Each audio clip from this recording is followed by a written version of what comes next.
Hey guys, Dan here with Battlefield Curator. It's 2025 and I'm looking at military surplus weapons that are under 300 bucks. Wait, scratch that. We're looking at military surplus under 400 bucks. Why is that? Well, you gotta think the last few years, the economy, the rise of inflation, the higher cost of living these days. You gotta also think that there was a time when military surplus flooded into the country for really cheap. And it's not that way anymore. A lot of the World War I, World War II stuff is all dried up, and there's just very few stockpiles left in the world today. Now, that's not saying that there could be something out there that might come in later on, maybe, you know, one of these European countries, but for the most part, yeah. So here in 2025, I've been looking at some of the cheapest Milsurps you can get under $400. Now stick around to the end because I did find some Milsurps that just didn't quite meet the requirements to make my list, but I do think that they are considerable options. All right, number one on my list, it's pretty much the cheapest World War II military surplus rifle you can get right now. It's actually a carbine. Actually, it's probably one of the only World War II carbines that you can get right now for really cheap. That meets my requirements as far as condition goes, and it's not a bad deal. We are talking about the beloved Carcano, the M91 Carcano carbine, known by most collectors as the cavalry carbine. Now here in 2025, I found them on Royal Tiger Imports website. These are specifically out of Italy and not out of Ethiopia. They are in good condition. I've gotten a few over the last few years, and the bores seem to be very good to excellent. And I've shot these things out to 100 yards. They are very accurate. So right now I'm looking at them on their website. They got them for 300 bucks. That's for a good condition, 1899 to 1918 date. It's a World War I military surplus carbine that you can still get that's available on the surplus market. Isn't that crazy? But yet, people are just kind of sitting there like, oh, I can't find the ammo for it. The ammo is really expensive. I don't want to get something that I'm only going to take to the range once in a blue moon. Guys, we've been over this before. Military surplus like this doesn't last forever, and eventually it's going to get scooped up, and it's probably going to get more expensive as the years goes on. So as far as ammo goes, yeah, you're probably going to look at Steinel ammo, Milsurp munitions, PPU is widely available. Now, you also got to consider that the bullet sizes are going to be, if you're looking at a bullet size as a 267-inch bullet, then you're probably going to get the best accuracy. The PPU stuff is at 264, so you might not get the best accuracy out of it, but it's probably good enough for like 50 yards, which most people go plink at 50 yards anyways. Now, it seems like because these are straight out of Italy, they came out of the police forces over there. They probably had them in storage, and they probably kept them in really good condition. I actually took a Carcano hunting this year. It was awesome. It was very accurate. I used Steinel ammo, and Steinel ammo, full disclosure, has sponsored a lot of my videos. So if you need some ammo for your Milsurps, go check out Steinel ammo. So when it comes down to it, the Carcano is definitely top of my list for military surplus in 2025. All right, the next one on my list here is a Czechoslovakian CZ82. What is a CZ82? So this is a Czechoslovakian military pistol based off of the Makarov pistol design. The Makarov pistol shot 9x18 Makarov, so does the CZ82. Now some CZ82s and 83s are chambered in 380. Those are a little harder to find sometimes, but the most that you can find right now is the CZ82. And I'm looking at the CZ82 on J&G sales website. J&G has had these for quite some time, and I've picked up a couple over the years, and they shoot really well. I really like them. It features a double stack magazine that can hold 12 rounds. The barrels actually have polygonal rifling, so it looks pretty smooth, but it's easy to clean, and it's pretty accurate. Most of these are going to be dated 1980s, maybe even 1990s, but as far as Cold War era surplus, I think these fit the bill. They definitely look pretty snazzy if you're looking at it from a kind of European Cold War era look. So when it comes down to it, military surplus from the Cold War era, it's also kind of starting to get hard to find, and I would definitely consider the CZ82 to be another top Milsurp on my list.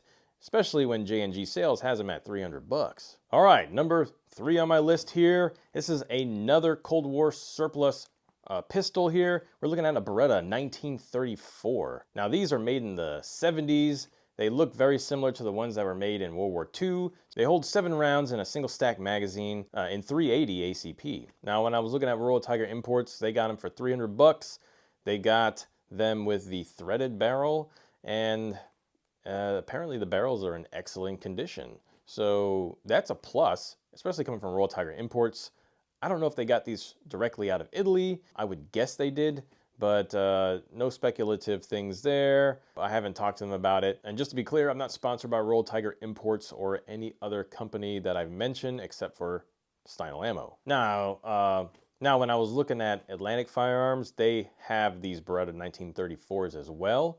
They are the non-threaded barrels, and they got them for $350. So I was also looking at that and considering that as well. But I've got a pre-World War II Beretta M1934, so I'm pretty set, but I would definitely still consider this. And honestly, I'd still say that these Beretta 1934s, even though they're post-World War II, they are pretty much the same as the World War II models, and that would make them a little bit more at the top of my list, because they carried on the legacy of Beretta and the Italians of that era. All right, number 4 on my list here, I'm looking at Atlantic Firearms yet again, and they've got Bulgarian Makarovs for 370 bucks at the cheapest. Now these Makarovs, I really like the Makarov pistol. I've got one. It's actually my wife's. I shoot it every so often. It shoots 9x18 Makarov. Like we talked about before, 9x18 Makarov might be a little harder to find. You might have to just go online and get it. But I used to be able to get it in box stores, and with 9x18 Makarov, you can actually get it as a hollow point round. They do make some hollow points. Now, even though these aren't Russian Makarovs, they're still Bulgarian Makarovs. They're pretty much a copy of the Russian Makarov, and some of them even come with the red grips that give it that nostalgic Cold War era Russian look to it. I did a video last year about the Makarovs, and man, they are just awesome pistols. I really like them. Some people still carry them as a concealed weapon. Overall, another great Cold War era surplus pistol right there at the top of my list. All right, number 5 on my list here is from Palmetto State Armory. They got some Chinese Type 54 Tokarev pistols. These are Cold War era surplus yet again, copies of the Russian TT-33 Tokarev pistol. The Type 54 is in 7.62x25 Tokarev, just as the Tokarev pistol would have been, and they have an 8-round magazine. Now when it comes down to Tokarevs, I think they're pretty awesome. They're widely abundant. There's not a lot of enthusiasm for them. It's just because there's so many out there, there's so many copies out there, and finding the ammo is a little bit more difficult than other weapons, so a lot of people just don't consider them. You gotta think the Type 54 was definitely used during the Vietnam War. It was definitely used during the Cold War. And the 7.62x25 Tokarev, that dates back to pre-World War II. And because PSA prices these at 300 bucks, definitely not a bad choice. All right, the next one on my list here is a Zastava M38 revolver. Classic Firearms has them at 350 bucks. I mean, it's a .357 Magnum revolver. I mean, that's pretty awesome. These actually look kind of snazzy too, honestly. I know they came out earlier in 2024, probably around mid-2024 or late 2024, and they definitely fit that middle-of-the-road area of surplus where it's like, hey, you know, this is definitely something to consider. And speaking of Classic Firearms, next here on my list is also from Classic Firearms. They got some law enforcement trade-in Glock 17s. These are Gen 2s. Gen 2s came out right after the Gen 1s. So because I find it hard to find a Gen 1 for a decent price, I'm going to probably consider a Gen 2. I already got a Gen 2 Glock 17 in 9mm. And because Classic Firearms got these at 350 bucks, I might consider getting another one. All right, the next one on my list here is another one from Palmetto State Armory. They got the Beretta 84 BB in 380 ACP. Man, these things, they were quite abundant a while back. I think they came in as a bunch of surplus a while back, and every so often you see them in batches here and there. And a lot of people like them. I don't have one personally, but a lot of people that I know got them and they enjoy them. I think maybe one guy might carry his or has carried his as a concealed carry. These are chambered in 380 ACP, and they have a double stacked 13 round magazine. And given Beretta's history, this is definitely a considerable option, I think, for a Milsurp in 2025. All right, and these next two on my list are going to be from AIM Surplus. They've got a lot of law enforcement trade-ins. Specifically, I am looking at the Glocks in 40 Smith & Wesson. I have a Gen 3. I definitely like it. And on their website, they've got them starting at around 280 bucks. Now they got them in 40 Smith & Wesson. Some people don't like the cartridge. Some people definitely enjoy the cartridge. And you can still find 40 Smith & Wesson around in your box stores, your local shops. So when I'm thinking about these Glocks, I'm kind of thinking about like home defense, personal protection, maybe putting an Olight on there, just having something, you know, where I can quickly engage if I need to. Some people might consider carrying these. They do have some compact ones if I remember right. And honestly, I don't think they're a bad option because it's a Glock. I mean, there's not a lot of problems with Glocks, and Glocks have been around for forever, and these are some of the older gens.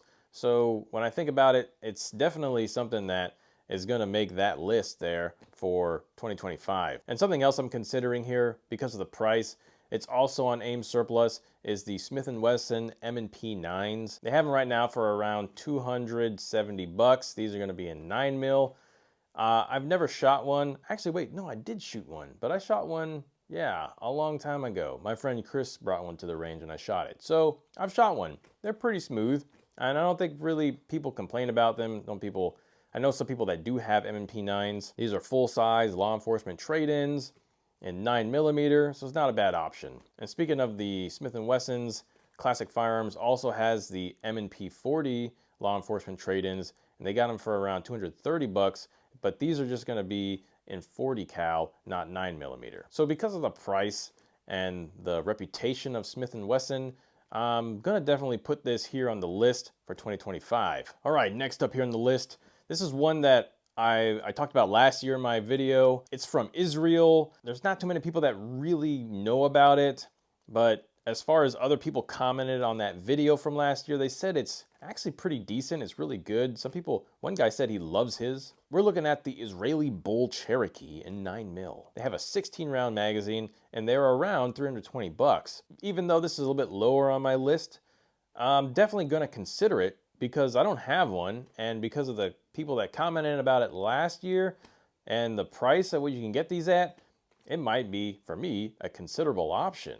So definitely looking at those, and who knows, I might get one, I might do a review video on it. And speaking of Old Western Scrounger, the last one on my list here is going to be a Spanish coach gun in 12 gauge. Now right now I'm looking at these around 330 to 340 bucks. I've got a coach gun from Cimarron.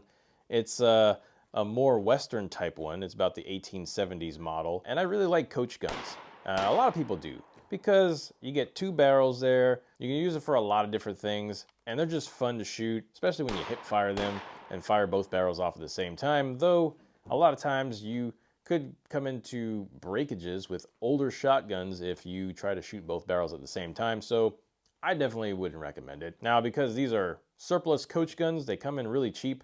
The Cimarron coach gun that I bought, that was a little bit more expensive. So if I want to consider like having a coach gun as like a truck gun or something I could just take out with me to the range every so often and just have fun with it, yeah, definitely would consider this Spanish coach gun from Old Western Scrounger for around 340 bucks. All right, here's the part I've been waiting for. These are the runner-ups. First runner-up here is from Old Western Scrounger. Yeah, they got Chinese Type 56 SKSs. Apparently, according to the website, they cleaned them out of cosmolines, so I wouldn't have to clean these. Now, they've got a few options here. They got the grade 2s, which have cracked stocks. They've got like the good condition, and they've got the very good to excellent condition ones. And those ones are going to run around 550 bucks. Now the ones with the crack stocks are going to run around 400 bucks. And that's what I'm looking at because I know how to fix crack stocks. I've got certain tools and glues like Acraglass, and I can do some dowels if I need to fix a crack stock. I've done crack stock fixes before. So for me, you know, if I'm looking at another project, I might consider the Type 56 Chinese SKS at 400 bucks. All right, the second runner up here is Edelweiss Arms, and they have these K1911s, these Swiss rifles in 7.5 by 55 for around 550 bucks or so. Now, I remember when Royal Tiger Imports had the K1911s and the K31s, they kind of had them a lot cheaper than most other places, so they pretty much sold out really fast, and a lot of people probably didn't get a chance to get one. So I might still be looking for a 1911. Here might be the place to get it. Edelweiss Arms, definitely might consider it since the K11s are getting a little harder to find. And these are Swiss made, they're like high quality. And I found K31s, which are also Swiss made. They're just a kind of later pre-World War II upgraded version with a smoother straight pull bolt action design rifle. I found these on Simpson Ltd's website for around 500 bucks. They're really accurate. They're praised for their durability, and a lot of them on the surplus market are in just really good condition. Now, 7.5 Swiss is kind of hard to find. I've found some online. I've got some. I used to be able to find them at a local store, and that store no longer sells that kind of obscure ammo. And, you know, I would probably definitely consider getting another K31. Well, guys, that's my list for 2025. These are what I'm looking at getting. What are you looking at getting? Are you curious to see what new surplus might come into the country in 2025? We'll find out, and hoping for the best here, and kind of hoping we'll keep some of these prices at a very average low rate. If you like this video, be sure to pulverize that like button and subscribe for the algorithms. Really helps out with the channel. Also, be sure to check out the merch site, link in the description. Buy yourself a cool Battlefield Curator t-shirt and help support the channel. And as I always say, be sure to learn history and curate history. Make it a great day.